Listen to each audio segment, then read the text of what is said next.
Teacher A, nagkit mo sumayaw.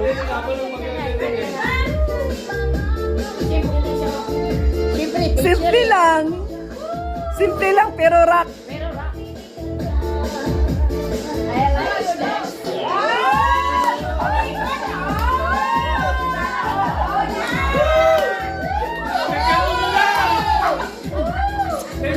Hindi niya alam kung saan siya pa-partner sa'yo o sa kanya. Nalito na. Nalito, dalawa kasi ang chicks mo. Isa lang dapat. Bakit ba kasi dalawa ang chicks mo? Oo nga eh. Hindi niya ako sunod. Ulit.